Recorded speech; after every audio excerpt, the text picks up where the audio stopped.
देश में कोरोना की तेज रफ्तार जारी। एक दिन में 1,16,000 से ज्यादा मामले सामने आए, 290 लोगों की जान गई। महाराष्ट्र में कोरोना के सबसे ज्यादा 36,265 केस सामने आए हैं। 36% का इजाफा, 24 घंटे में 13 लोगों की मौत।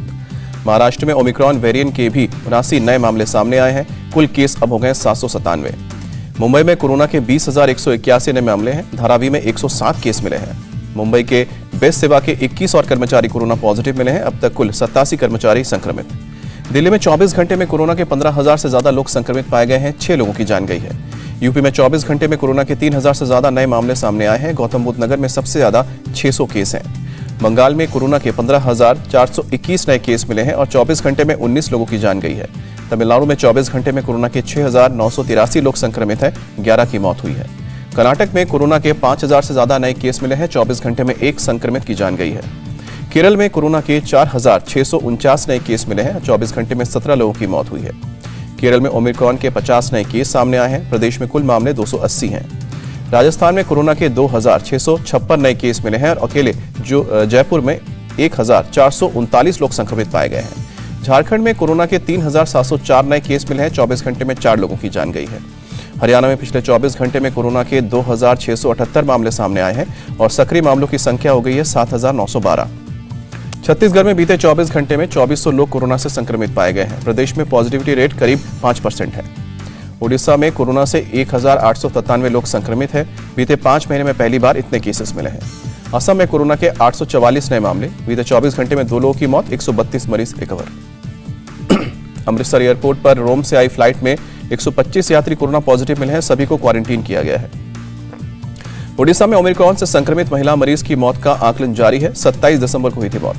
बिहार में 21 जनवरी तक स्कूल, कॉलेज और कोचिंग सेंटर बंद रहेंगे। सरकारी और प्राइवेट दफ्तरों में 50% स्टाफ को इजाजत होगी। पटना में 8 दुकानों को सील किया गया है। नाइट कर्फ्यू के दौरान रात को 8 बजे के बाद खाली थी दुकान। दिल्ली सरकार ने निजी स्कूलों में नर्सरी एडमिशन के लिए 2 हफ्ते तक अब डेडलाइन दी है। कोरोना के चलते लिया गया फैसला। दिल्ली में कोरोना नियमों के उल्लंघन पर एक्शन। सोनिया विहार की पुष्पा मार्केट और करावल नगर की मुकुंद विहार मार्केट बंद की गई है। कोरोना की वजह से लखनऊ में gym, swimming pool, water park बंद करने का आदेश है। रेस्टोरेंट और सिनेमाघर 50% के साथ चलेंगे। लखनऊ में नाइट कर्फ्यू अब रात से 10 बजे सुबह 6 बजे तक रहेगा। शादी समारोह में अधिकतम 100 लोग जाने की इजाजत। नागपुर में शादी समारोह पर पुलिस की पैनी नजर। कोरोना गाइडलाइन का उल्लंघन करने वालों पर भारी जुर्माना लगेगा, 25,000 का फाइन। पुडुचेरी में कोरोना की गाइडलाइन जारी। 31 जनवरी तक मॉल, सिनेमाघर और बाजारों को 50% क्षमता के साथ खोलने की इजाजत। चंडीगढ़ में आज से रात को 10 बजे से सुबह 5 बजे तक नाइट कर्फ्यू। अगले आदेश तक शिक्षण संस्थान, जिम और स्पोर्ट्स कॉम्प्लेक्स बंद। राज्यों को केंद्र सरकार की चिट्ठी। हर जिले में कोविड मैनेजमेंट के लिए कंट्रोल रूम बनाने को कहा। देश में अब तक कोरोना वैक्सीन की 149 करोड़ 57 लाख डोज लगाई गई है। गुरुवार को 85 लाख वैक्सीन लगाई गई। केंद्रीय स्वास्थ्य मंत्री मनसुख मांडविया ने एम्स में कोरोना संक्रमित डॉक्टर्स और स्टाफ से मुलाकात की। जल्द ठीक होने की कामना की। पाबंदी बढ़ाने को लेकर बोली ममता बनर्जी, कोरोना संक्रमण रोकने के लिए अगले 15 दिन में और पाबंदियां बढ़ाई जाएंगे। आज से सुप्रीम कोर्ट के सभी जज अपने घर से वर्चुअली करेंगे मामले की सुनवाई। 10 जनवरी से सिर्फ जरूरी मामलों पर सुनवाई होगा। कोरोना और ओमिक्रॉन को लेकर WHO ने जाहिर की चिंता। एक हफ्ते में दुनिया में मिले हैं 9.5 मिलियन केस। WHO का बयान। 27 दिसंबर से 2 जनवरी के बीच कोरोना केस में 71% की बढ़ोतरी हुई है। 41,000 लोगों की मौत हुई है। अमेरिका में 24 घंटे में कोरोना के सबसे ज्यादा मरीजों का बना रिकॉर्ड। एक दिन में 6,43,000 नए केस, 1600 लोगों की मौत। फ्रांस में भी कोरोना का टूटा रिकॉर्ड। 2,61,000 नए मरीजों का पता चला। ब्रिटेन में 24 घंटे में 1,79,000 कोरोना केस सामने आए हैं। इटली में भी 2,19,000 केस का पता चला। ब्रिटेन के PM बोरिस जॉनसन ने भी सोशल मीडिया पर वैक्सीन विरोधी प्रचार की आलोचना की।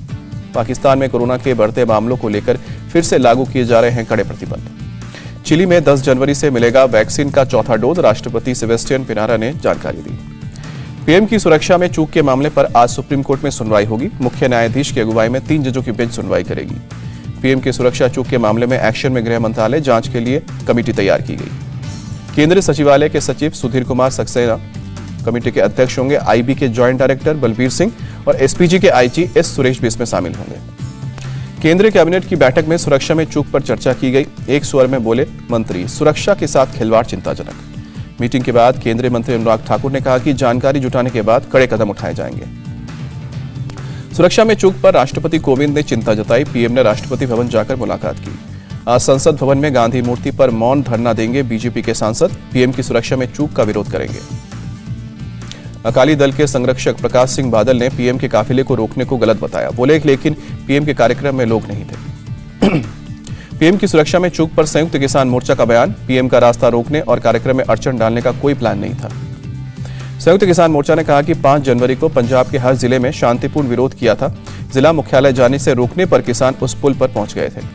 बीकेयू के क्रांतिकारी गुट के चीफ सुरजीत सिंह पुल का दावा, पीएम के आने की बात कहकर फिरोजपुर एसएसपी ने हमें सड़क खाली करने से कहा था। हमें लगा कि वो झूठ बोल रहे हैं। कांग्रेस अध्यक्ष सोनिया गांधी ने तोड़ी चुप्पी। पीएम की सुरक्षा में चूक को बताया बड़ी लापरवाही। सोनिया गांधी की सीएम चन्नी को फटकार, कहा कि मोदी पूरे देश के पीएम है, जिम्मेदार लोगों पर एक्शन लें। पीएम की सुरक्षा में चूक पर इंडिया टीवी से बोली स्मृति ईरानी, सीएम चन्नी ने तो कंट्रोल है और मोहरा बनाकर गांधी परिवार ने पल्ला झाड़ा है। स्मृति ईरानी ने कहा कि कम से कम सोनिया गांधी ने माना कांग्रेस सरकार ने गलती की है। कांग्रेस की राजनीतिक आत्मा देर से जागी है। रक्षा मंत्री के निशाने पर कांग्रेस, बोले कि देश में ऐसी घिनौनी राजनीति कभी नहीं हुई है। क्या कांग्रेस को माफ किया जाना चाहिए? यूपी के सीएम योगी का हमला अलोकतांत्रिक असंवैधानिक घटना, देश बर्दाश्त नहीं करेगा, कहा। कैप्टन अमरिंदर सिंह ने पंजाब में राष्ट्रपति शासन लगाने की मांग की। कायरों की तरह जिम्मेदारी से भाग रहे हैं, सीएम चन्नी कहा। पीएम की लंबी उम्र की कामना के लिए देश भर में पूजा। एमपी के सीएम शिवराज सिंह चौहान ने महामृत्युंजय जाप किया। उज्जैन के महाकाल मंदिर में महामृत्युंजय जाप में शामिल हुए बीजेपी प्रदेश अध्यक्ष विष्णुदत्त शर्मा।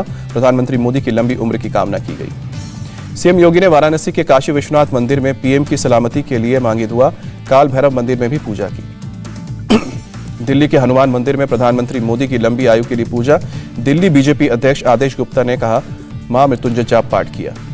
अमृतसर में बीजेपी ने निकाली मशाल यात्रा। पीएम की सुरक्षा में हुई लापरवाही का विरोध किया। भारतीय जनता युवा मोर्चा के कार्यकर्ताओं ने रांची में निकाली मशाल यात्रा। प्रधानमंत्री की फिरोजपुर यात्रा के दौरान सुरक्षा में चूक का विरोध किया। श्रीनगर में भी बीजेपी का candle march. On Punjab CM के पोस्टर लगाए। सोनिया गांधी की अध्यक्षता में दिल्ली में आज कांग्रेस चुनाव समिति की होगी बैठक। गोवा के उम्मीदवारों के नामों पर होगी चर्चा। आज गोरखपुर दौरे पर जाएंगे यूपी के सीएम योगी। महंत अवैधनाथ की मूर्ति का अनावरण करेंगे। सीएम योगी गोरखपुर में कई विकास परियोजनाओं की आधारशिला रखेंगे और छात्रों को बांटेंगे टैबलेट। आज अयोध्या में जाएंगे सीएम योगी, छात्रों को बांटेंगे टैबलेट। यूपी के डिप्टी सीएम दिनेश शर्मा आज लखनऊ में भगवान परशुराम की प्रतिमा का अनावरण करेंगे। 5 राज्यों में चुनाव को लेकर केंद्रीय स्वास्थ्य सचिव के साथ चुनाव आयोग की बैठक। लोकसभा और विधानसभा में चुनाव अब ज्यादा खर्च कर सकेंगे उम्मीदवार। लोकसभा चुनाव में प्रत्याशी अब 70 लाख की जगह 95 लाख रुपए खर्च कर पाएंगे। पश्चिम बंगाल की सीएम ममता बनर्जी आज पीएम मोदी के साथ करेंगी बैठक। वर्चुअल मीटिंग में शामिल। पीएम मोदी आज कोलकाता के चित्तरंजन नेशनल कैंसर इंस्टीट्यूट का उद्घाटन करेंगे। केंद्रीय कैबिनेट की बैठक में ग्रीन एनर्जी कॉरिडोर के फेज 2 को मंजूरी दी गई। बैठक में भारत नेपाल के बीच पुल बनाने की स्वीकृति दी गई। भारत के विदेश मंत्री डॉक्टर एस जयशंकर ने नेपाल के विदेश मंत्री से बात की। विदेश मंत्री एस जयशंकर ने बांग्लादेश, श्रीलंका, सिंगापुर और यूएई, नाइजीरिया के विदेश मंत्रियों से बात की। भारत ने श्रीलंका को मदद का दिया भरोसा, विदेश मंत्रालय का बयान। पैंगोंग लेक में चीन के पुल बनाने पर भारत सरकार की पैनी नजर, विदेश मंत्रालय ने कहा। गृहमंत्री अमित शाह ने मणिपुर को 24.5 करोड़ की नई सौगात दी। जम्मू कश्मीर में फिर आतंकियों के साथ सुरक्षा बलों की मुठभेड़, 2 आतंकी ढेर।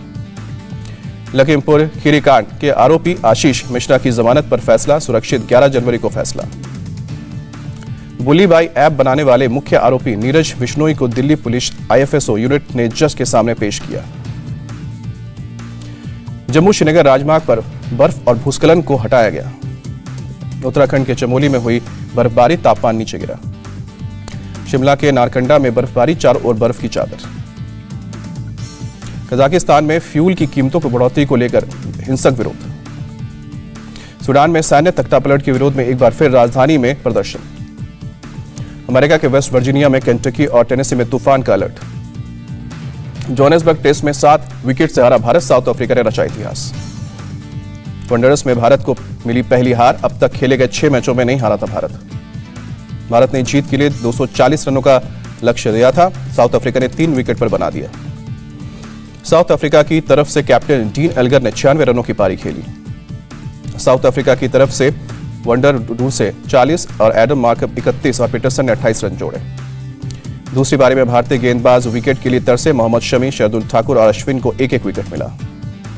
टीम इंडिया के खिलाड़ी केएल राहुल ने की रहाणे पुजारा की तारीफ, कहा कि भारत के लिए best middle order batter. India TV हर वक्त हर जगह डाउनलोड करने के लिए सर्च करें India TV news Google Play Store या ऐप स्टोर पर।